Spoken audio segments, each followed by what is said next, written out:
ഓഹ്, എന്റെ ദൈവമേ, ഇത്രയും വലിയ ചതിയനാണ് താനെന്ന് ഞാൻ ഒട്ടും കരുതിയിരുന്നില്ല. ദൈവമേ, നീ കാത്തു. ഇല്ലായിരുന്നെങ്കിൽ കുറച്ച് സമയങ്ങൾക്കുള്ളിൽ ഞാൻ ചതിക്കപ്പെട്ടേനെ. എന്റെ 7 ലക്ഷം രൂപ. ശോ. അവിടെ ആഭരണം വാങ്ങാൻ എന്ന പേരിൽ വന്നയാൾ അവിടെ നിന്ന് പുറത്തേക്ക് നടന്നുകൊണ്ട് പുലമ്പി. ഹ, ഫ്രണ്ടിനെവിടെ ഇങ്ങനെ ഇട്ട് അങ്ങനെ അങ്ങ് പോയാലോ താൻ? ഋഷി ഒരു പുഞ്ചിരിയോടെ അയാളോട് ചോദിച്ചു. എക്സ്ക്യൂസ് മീ, ഏത് ഫ്രണ്ട്? എന്തൊക്കെയാ താൻ പറയുന്ന? എന്തിനാ താൻ ഇങ്ങനെ തിടുക്കം കൂട്ടുന്നേ? പോലീസ് വരട്ടെ, 5 മിനിറ്റ്, അപ്പോഴേക്കും അവർ ഇവിടെ എത്തും. ഋഷി അവന്റെ കയ്യിൽ മുറുകെ പിടിച്ച് ഗൗരവത്തിൽ പറഞ്ഞു. അപ്പോഴേക്കും ജീപ്പിന്റെ സൈറൻ കേട്ട് എല്ലാവരുടെയും കണ്ണുകൾ വാതിലിലേക്ക് പോയി. അന്ന് ശരത്ത് നടത്തിയ കിഡ്നാപ്പിംഗ് കേസിൽ രക്ഷയ്ക്കെത്തിയ അതേ ലേഡി അസിസ്റ്റന്റ് കമ്മീഷണർ തന്നെയായിരുന്നു ഇത്തവണ ഇവിടെ വന്നതും. തുടക്കത്തിൽ തന്നെ ആ ഷോപ്പിലേക്ക് കയറി അവർ ആദ്യം ശ്രദ്ധിച്ചത് ഋഷിയായിരുന്നു. അവനെ കണ്ടപ്പോൾ അവരുടെ മുഖത്ത് സംശയം നിഴലിച്ചു. ഋഷിൻ, താനെങ്ങനെ ഇവിടെ? ACP സംശയത്തോടെ അവനെ നോക്കി ചോദിച്ചു. ഇത് എനിക്ക് പരിചയമുള്ള ആളുടെ കടയാണ്. ആൻഡ് താങ്കൾ ഇവിടെ കാണുമെന്ന് ഞാൻ ഒട്ടും പ്രതീക്ഷിച്ചില്ല. ഋഷിൻ, സോ ഈ ക്രിമിനൽസ് ആണെന്ന് പറയുന്നവർ എവിടെ? ACP ഋഷിയോടായി ചോദിച്ചു. ദേ, ഒന്ന് ഇയാളാ, മറ്റേയാൾദാ അവരുടെ കയ്യിലുണ്ട്.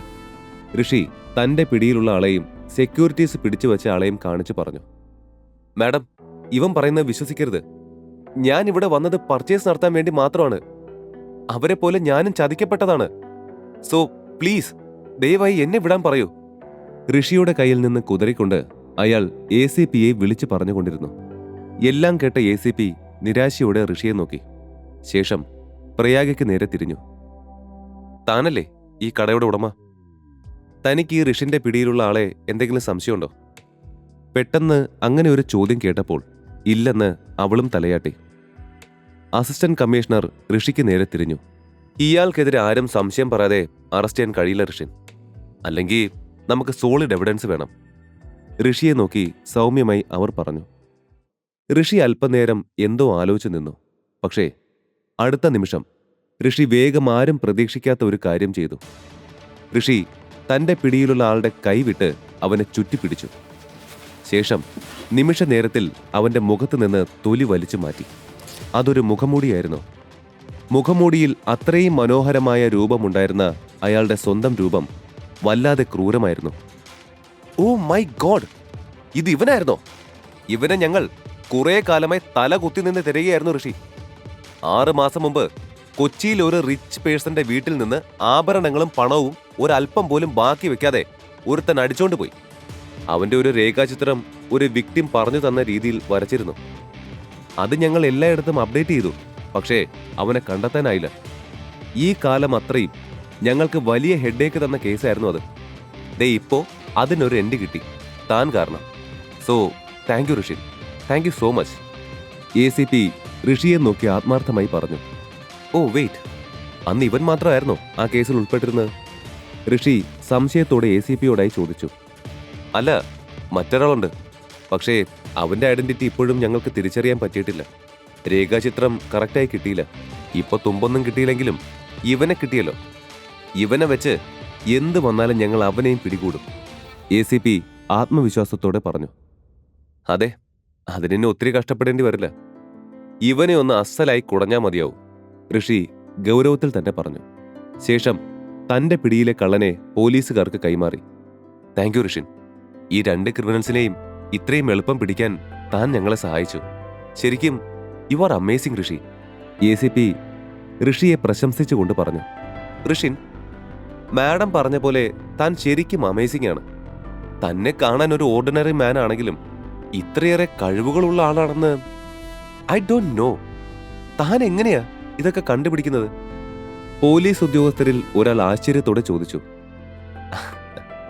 അതൊന്നും വലിയ കാര്യമല്ല. അവൻ എന്റെ അടുത്തുനിന്ന് രക്ഷപ്പെടാൻ ശ്രമിച്ചപ്പോ അവന്റെ ആ വെബ് സ്കിന്നിന്റെ ഒരു ചെറിയ ഭാഗം ചുരുണ്ടു കൂടിയത് ഞാൻ കണ്ടു. അത് കണ്ട് ഡൗട്ട് തോന്നി ഞാനൊന്ന് ട്രൈ ചെയ്തതാ, ഋഷി ചിരിയോടെ പറഞ്ഞു. എന്തായാലും ശരി, ഞങ്ങൾ മുഴുവൻ ഫോഴ്സും തന്നോട് കടപ്പെട്ടിരിക്കുന്നു. ഒരു ദിവസം ഫ്രീ ആകുമ്പോ തന്നെ ഞാൻ വിളിക്കാം, ഇതിനൊരു ട്രീറ്റ് തരാൻ. ACP ചിരിയോടെ പറഞ്ഞു. അത് കേട്ട് അവൻ സമ്മതത്തോടെ തലയാട്ടി. ഫോർമാലിറ്റികളെല്ലാം തീർന്ന ശേഷം പോലീസുകാർ ക്രിമിനലുകളുമായി പോവാൻ തുടങ്ങി. ഒരു മിനിറ്റ് മാം. അവർ പോവാനായി തുടങ്ങിയതും ഋഷി പെട്ടെന്ന് ACPയെ വിളിച്ചു. അത് കേട്ട് അവർ സംശയത്തോടെ തിരിഞ്ഞു നോക്കി. നമ്മൾ ഇതിനോടകം തന്നെ 2 തവണ കണ്ടുമുട്ടി. ആൻഡ് ഇപ്പോൾ നിങ്ങൾ എനിക്കൊരു ട്രീറ്റ് തരാമെന്നും പറഞ്ഞു. ബട്ട് നിങ്ങളുടെ പേര് പറഞ്ഞില്ല. ഋഷി കൗതുകത്തോടെ ചോദിച്ചു. ആ ചോദ്യം കേട്ട് ACP ചിരിയോടെ തന്റെ നെഞ്ചിലെ ബാഡ്ജിലേക്ക് ചൂണ്ടി.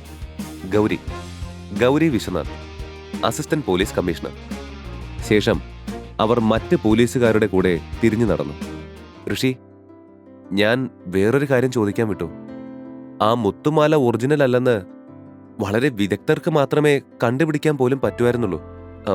ദേ ഇവിടെ ഒത്തിരി അതിനെക്കുറിച്ചെല്ലാം പഠിച്ച എനിക്ക് പോലും മനസ്സിലായില്ല. ബട്ട് താൻ ഈസിയായി അത് കണ്ടുപിടിച്ചു. സത്യം പറ, തനിക്ക് ഈ ആന്റിക് ഫീൽഡിൽ ഹൈ ലെവൽ എക്സ്പീരിയൻസ് ഇല്ലേ? അവൾ കൗതുകത്തോടെ ചോദിച്ചു. ഋഷി ഒരു നിമിഷം ഒന്ന് ആലോചിച്ചു.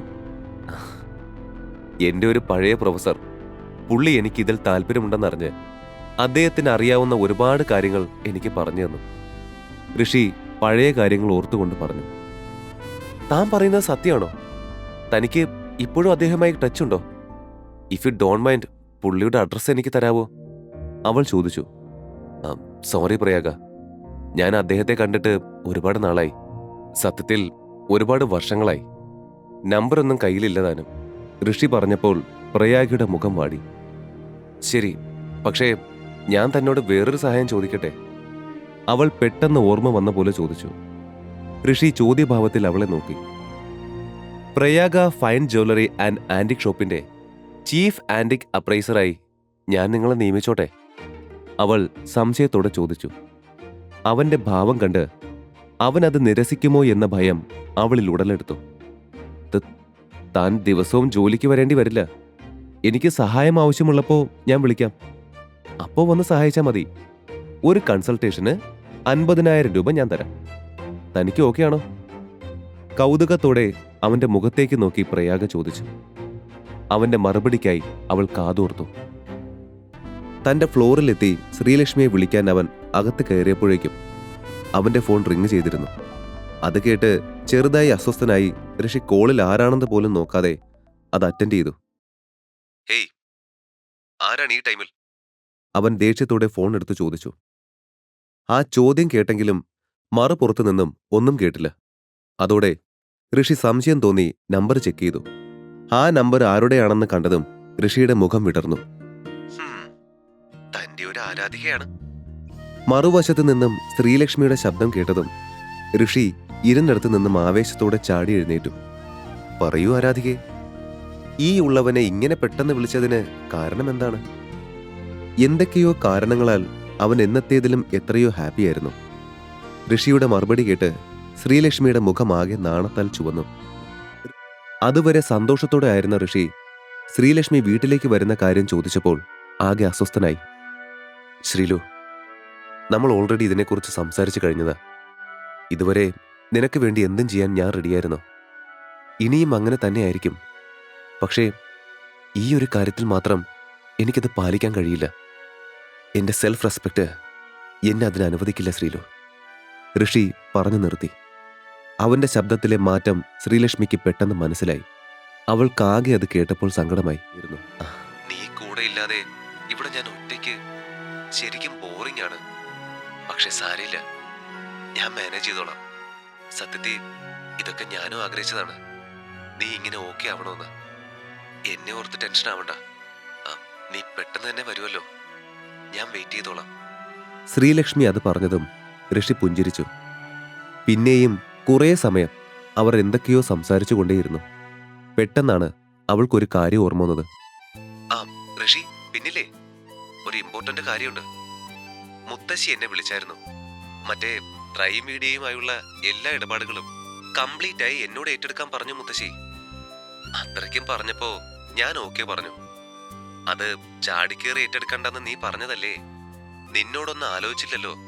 അതുകൊണ്ട് എനിക്കതിൽ ചെറിയൊരു കൺഫ്യൂഷൻ. കുഴപ്പമൊന്നും ഉണ്ടാവില്ലായിരിക്കും അല്ലേ ഋഷി? ശ്രീലക്ഷ്മി പരിഭ്രമത്തോടെ അവനോട് ചോദിച്ചു. കാരണം മുത്തശ്ശി ഇതേക്കുറിച്ച് ചോദിച്ചാൽ ഉടൻ സമ്മതിക്കരുതെന്ന് പറഞ്ഞത് അവനായിരുന്നല്ലോ. ഈ കഥയുടെ ബാക്കി അറിയാൻ download pocket FM app. Link in description.